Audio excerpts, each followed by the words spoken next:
सलाम मेरे अजीज पंखो। जिन भूत की स्टोरीज का छठा पार्ट तो मैं लेके आ गई हूँ, लेकिन यार मेरी ना बात सुनो। स्टोरीज आजकल ना इंटरेस्टिंग नहीं आ रही, या तो स्टोरीज की कोई सेंस ही नहीं बनती, या तो वो फेक होती है, या तो एक ही स्टोरी बार बार रिपीट हो रही होती है। इस बार अगर मुझे इंटरेस्टिंग स्टोरीज ना मिली तो शायद ये इस सीरीज का आखिरी पार्ट हो। वीडियो शुरू करने से पहले मैं बता दूं IQ ऑप्शन के बारे में, जहाँ से लाखों पाकिस्तानी डेली अर्निंग करते हैं। सबसे पहले तो तुम्हें डिस्क्रिप्शन में दिए हुए लिंक पर जाकर रजिस्टर करना है, उसके बाद $10 की मामूली से अमाउंट को डिपॉजिट करना है, और उसके बाद तुम्हें ग्राफिक की डायरेक्शंस का अंदाजा लगाना है। अगर तुम्हें लगे कि ग्राफिक ग्रो करेगा तो कॉल पे क्लिक करना है, और अगर तुम्हें लगे कि ग्राफिक फॉल करेगा तो पुट पे क्लिक करना है। और बस इतनी आसानी से तुम $100 से $200 तक कमा सकते हो। और वो पहले 100 लोग जो डिस्क्रिप्शन में लिंक के थ्रू रजिस्टर करेंगे, सिर्फ उन्हें अपने अकाउंट में डबल डिपॉजिट मिलेगा। तो जल्दी से रजिस्टर करो। खैर, पहली स्टोरी क्रिएटिव माइंड की। उन्होंने कहा है कि एक दिन मैं रात में अपने कमरे में तकरीबन रात के 3 बजे तक मोबाइल चला रहा था कि अचानक मेरी अम्मी ने आकर कहा कि बेटा मोबाइल रखकर सो जाओ, बहुत देर हो गई है।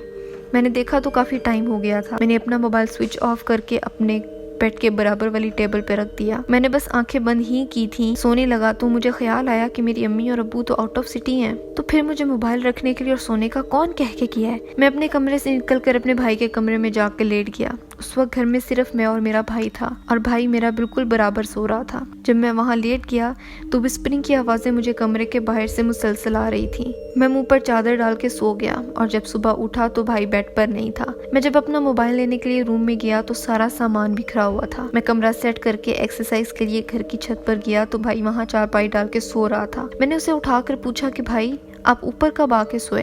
तो उसने कहा कि मैं तो कल रात 8 बजे से ही यहाँ पे सो रहा हूँ।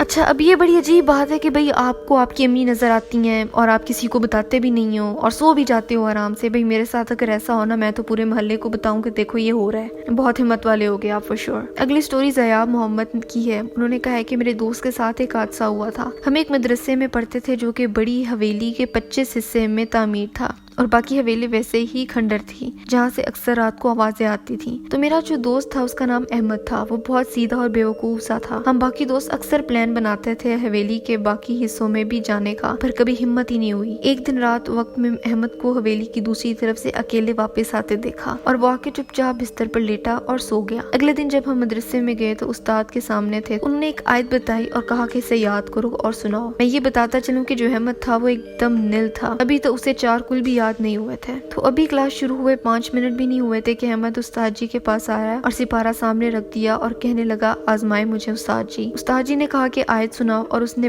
आसानी बगैर किसी मिस्टेक की आयत सुना दी। उस्ताद समझे कि इसे पहले से याद होगी। उन्होंने फिर शाबाशी दी और कहा जाके बैठ जाओ। तो अहमद ने एक अलग से ही आवाज में कहा कि और आजमाए मुझे। उस्ताद ने कहा जाओ तुम अब 4 कुल याद करके सुनाओ। अहमद ने उसी वक्त 4 कुल पढ़ना शुरू कर दिए, और उस्ताद को उसी वक्त शक हो गया कि मामला कुछ गड़बड़ है। खैर रात हुई, हम सब लोग सो गए। रात के ठीक 2 बजे अजीब सी आवाज में चारों तरफ से वो आवाजें आ रही थी और उसका नाम ले रही थी, अहमद अहमद। हम सब घबरा गए और भाग के उन उस्ताद के रूम में चले गए। नॉक करने लगे। उस्ताद ने आके देखा तो सब नॉर्मल है। फिर हम सब दोबारा सो गए और वो रात बड़ी घबराहट में गुजरी। अगले दिन उस्ताद अपने से बड़े आलिम को लेके आए अपने साथ। उन्हें अंदाजा हो चुका था कि अहमद पर कोई चीज हावी हो चुकी है। बड़े उस्ताद ने अहमद को अपने सामने बिठाया और उसके सामने तिलावत शुरू कर दी। अहमद पे कोई फर्क नहीं आया, बल्कि वो मुस्कुराने लगा, और आगे से जैसे ही मौलाना साहब अपनी आयत खत्म करते अहमद उससे बड़ी आयत शुरू कर देता। मौलाना साहब ने आयतुल कुर्सी पढ़ी तो अहमद ने फौरन से रहमान पढ़ना शुरू कर दी। काफी देर तक हम ये कंपटीशन देखते रहे। फिर मौलाना साहब चुप हो गए और अहमद हंसने लगा, बड़ी अजीब सी हंसी में। मौलाना साहब ने कहा कि इसे ठीक करना बहुत मुश्किल है अब, क्योंकि अहमद पर जो जिन है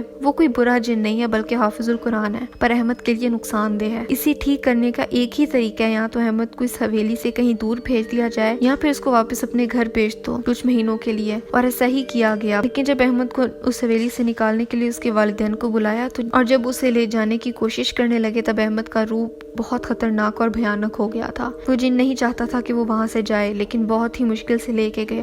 फिर कुछ महीनों तक अहमद ने बहुत परेशान किया अपने घर वालों को, लेकिन बाद में वो ठीक हो गया और उस जिन ने अहमद का पीछा छोड़ दिया।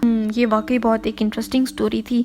अगली स्टोरी भी मदरसे से ही रिलेटेड है। ये स्टोरी हमें दी है अहमद सोले ने, और उन्होंने कहा है कि एक दिन मैं अपने स्कूल में था और वो स्कूल कुरान हिफ्ज भी कराता था। उस दिन मेरे दोस्त ने सबक नहीं सुनाया था तो कारी साहब ने उसको सजा के तौर पर खड़ा कर दिया। कुछ देर बाद उसने लंबी लंबी सांसें लेना शुरू कर दी। कारी साहब ने उसको अपने पास बुलाया और कहा बैठ जाओ। वो बैठ गया। कारी साहब बार बार उसका नाम पुकार रहे थे, लेकिन वो सुन ही नहीं रहा था और उसका जिस्म कांपता जा रहा था। कारी साहब ने उसको लिटा दिया दिया और वो फिर कामता ही जा रहा था। कारी साहब ने एक दूसरे कारी साहब को साथ वाले कमरे से बुलाया और कुछ देर बाद बड़े कारी साहब आए। उन्होंने उसकी उंगलियां जोर जोर से दबाना शुरू कर दी और दम दरूद पढ़ना शुरू कर दिया। कुछ देर बाद जब वो कुछ संभल गया तो बड़े कारी साहब ने उससे पूछा कि तुम्हें इस कमरे में कुछ अजीब सा नजर आ रहा है? तो उसने अपनी उंगली से इशारा किया कि हाँ वो है। कारी साहब ने कहा कि उससे बोलो कि यहाँ से चला जाए वरना कारी साहब तुम्हें जला देंगे। और उसने यही बोला। मुझे पता है कि यह बात सुनने में बहुत फनी लगती है, लेकिन हम हैरान तो तब हुए जब बाद में उस बच्चे ने हमें बताया कि वो एक कटा हुआ सर था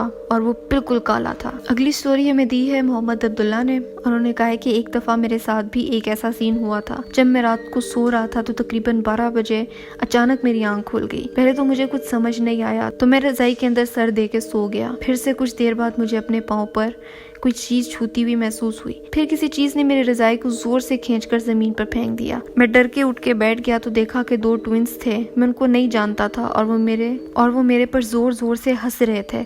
मैं फौरन आयतुल कुर्सी पढ़कर लेटा तो कुछ देर बाद आवाजें आना बंद हो गई। मैंने अपनी रजाई जमीन से उठाई और अंदर मुंह करके लेट गया और सो गया। फिर 3 बजे रात के दोबारा मेरी आंख खुली और इस दफा वो चीज मुझे मेरे सर पर बहुत जोर जोर से मार रही थी। मैंने रजाई उठाई तो उन 2 ट्विंस में से एक ट्विन था जो मैंने 12 बजे देखा, मगर वो अब ज्यादा गुस्से में था और आंखों से अब उसके खून गिर रहा था। तो मैंने सुबह नमाज पढ़कर अल्लाह से दुआ की, अल्लाह मुझे वो चीज दोबारा ना दिखे, और अल्लाह के करम से उस दिन के बाद से मुझे चीज दोबारा नजर नहीं आई। यार यही बात ना मैंने पहले भी की है कि आपके सामने कोई ट्विंस आके खड़े हो गए जिन्हें आप जानते भी नहीं, वो आप पे हंस रहे हैं, वो आपको मुक्के मारे और आप चिल करके सो गए हो, ना किसी को बता रहे हो ना कुछ कर रहे हो। यार कोई सेंस नहीं बनती ना ऐसी स्टोरीज की। इसी तरह की स्टोरीज मिलती हैं मुझे जिनका ना सर होता है ना पैर होता है। आई एम रियली सॉरी, हो सकता है आपके साथ हुआ हो, लेकिन इसमें ना तो डिटेल थी और ये बिल्कुल सॉरी टू से बहुत फेक स्टोरी लग रही है। इसी तरह की मुझे स्टोरीज मिलती हैं। अगर ऐसे ही मिलती रही, इंटरेस्टिंग ना हुई तो आई एम रियली सॉरी, आगे मैं वीडियोस नहीं बना पाऊंगी। ये बिल्कुल आखिरी वीडियो है। अगर तुम चाहते हो कि सीरीज चलती रहे तो यार मुझे इंटरेस्टिंग और सच्ची स्टोरीज बताओ, ये अला भला मुझे ना बताया करो। फिलहाल के लिए ये आखिरी पार्ट है और आज के लिए बस इतना ही था। मेरी लास्ट वीडियो ये रही। यहाँ देखो, सब्सक्राइब यहाँ करो। मेरा दूसरा चैनल है गोल रोटी, उसको भी सब्सक्राइब करो। अगली वीडियो कौन सी चाहिए मुझे ये भी बताओ और मैं मिलती हूँ तुमसे 2 दिन बाद एक नई वीडियो के साथ।